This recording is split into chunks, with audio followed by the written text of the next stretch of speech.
Wow. And the rest is history. Yeah. So what's the toughest part? Congratulations, by the way. Thank you. Just got married. What's the toughest part about being married to a poker player?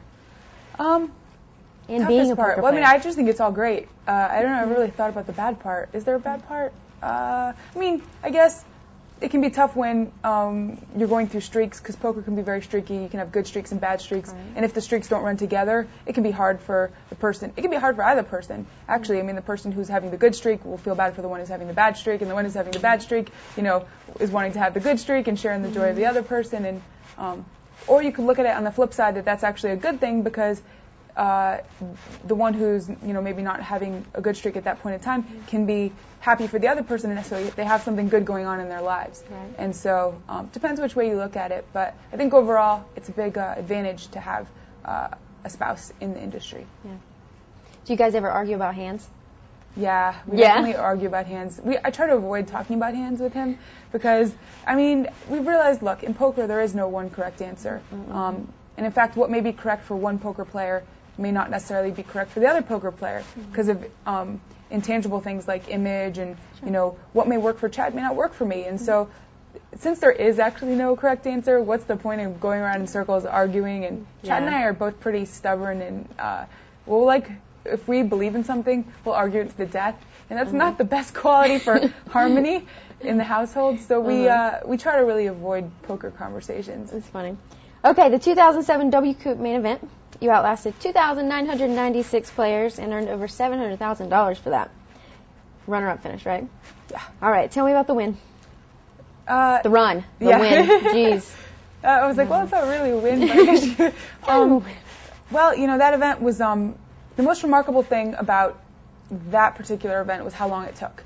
The thing is about, and they've changed this since then. They've now made all the main events in the World Championships of Online Poker and the Scoop Series on PokerStars 2-day events. Right. But at that point was the last year that they were 1-day events. And so I played for like almost 24 hours straight. Oh. And I just remember at the end of it being so completely exhausted.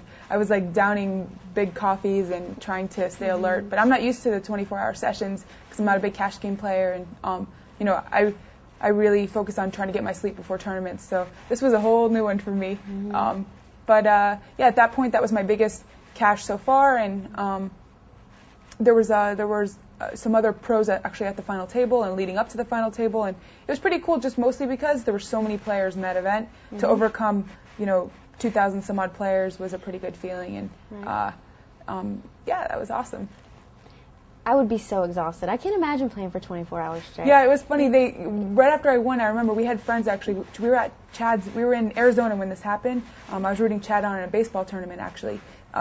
And so we had all his like recreational baseball team was there, and they all knew that I had just had this big cash, and they're all like, "Let's go party." Meanwhile, all I could do was sleep for like the next 24 hours. I was so tired, and they were like, "How can she not be like wired partying and stuff?" And I celebrated like a couple days later, but I was just absolutely exhausted when it was over.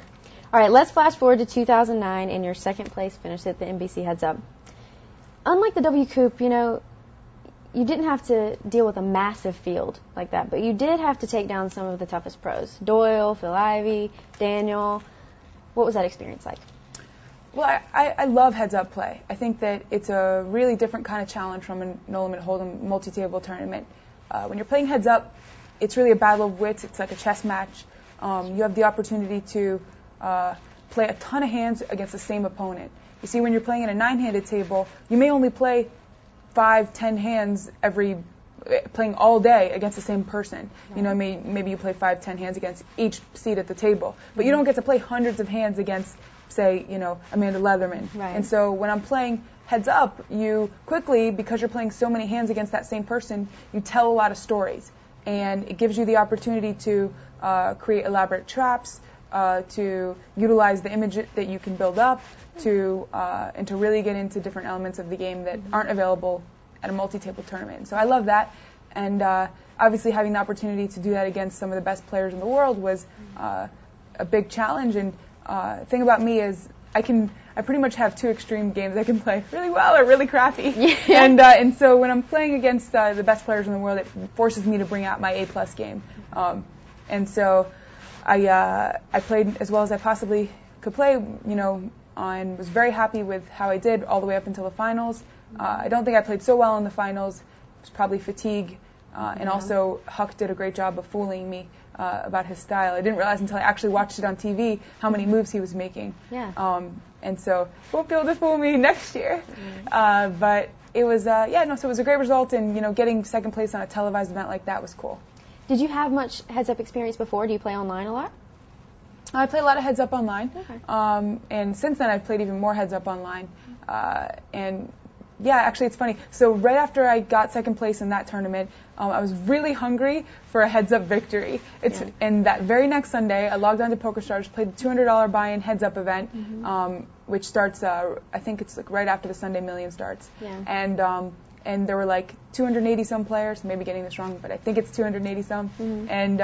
And I won every single match all the way, and I actually took down the event for really? It was like $14,000, which wasn't that much, but for a $200 buy-in was a big return on investment. Awesome. And it was also really important to me because I finally won a heads-up event. I was like, so upset about getting second the week before, and I vindicated myself within my own head, I guess. And so I love heads-up events, and I have decent results in the heads-up tournaments I've played so far, and I hope to get to the finals again in NBC in years future and hopefully take it down.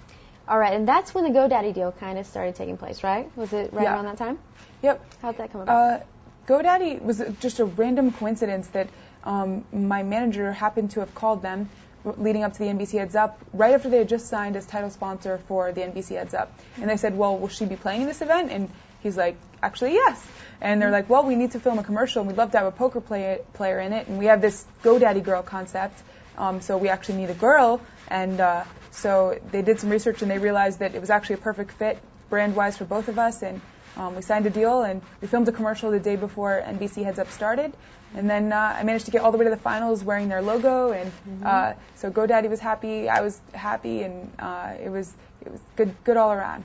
The commercial seemed fun. The commercial was cool. It was very relaxed when we were filming it, and you could see the guy at the end, the one who goes, well, there is one thing. That's actually the CEO, Bob Parsons. He's a really funny guy, has a great personality, and I was sitting next to him during the shoot, and he kept me thoroughly entertained. Well, you're one of the few players to actually land a mainstream sponsorship deal. Why do you think that is? Well, I don't know. I think a lot of poker players tend to focus on poker and not so much, looking for deals and stuff like that. Being an emerging industry in sports, poker players kind of have to go get these deals ourselves. They're not really coming to us. And I'm lucky that I have a team of people that have chosen to focus on trying to market me and take advantage of the deals that are out there. And they've done a good job of getting me deals in the past. Like I had a deal with Quorum Watches and the World Series of Poker 2 years ago, and then had a Monster Energy drink deal for a while, and now the GoDaddy deal, and so I wish I could take credit for it, but I just can't. I have a great group of people that go and get the work done and bring me the deals, and that's pretty much the reasoning behind it. I think I'm going to steal your team. What is more important to you, winning a WSOP bracelet or a WPT title? Let's see, WSOP.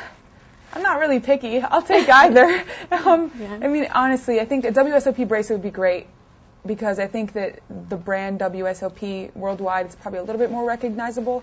Problem is, I think the WPT bracelets or the WPT ring title would bring a little bit more money. On average, I think those events, the first place prizes are bigger. So it's kind of I'll take either. Are they both important? Of course, yeah, absolutely. As a poker player, both of them are goals of mine. Now, this is weird. I read that you once appeared on Geraldo. Yeah, Geraldo at Large, yeah. What was that about? They called me. This was weird. They contacted me on my MySpace, actually, the producer of the show, and they wanted to do a piece about, poker and that young women could be successful in poker. This was for Fox's Geraldo at Large show, and they flew out and did something about me in Vegas. They actually flew to my home in Florida and interviewed my mom, and they did a really thorough piece, and they aired it twice, actually. They aired it as the Thanksgiving special in 2007, which was pretty cool. And, yeah, it was just sort of one of those really weird opportunities that came my way. That's cool.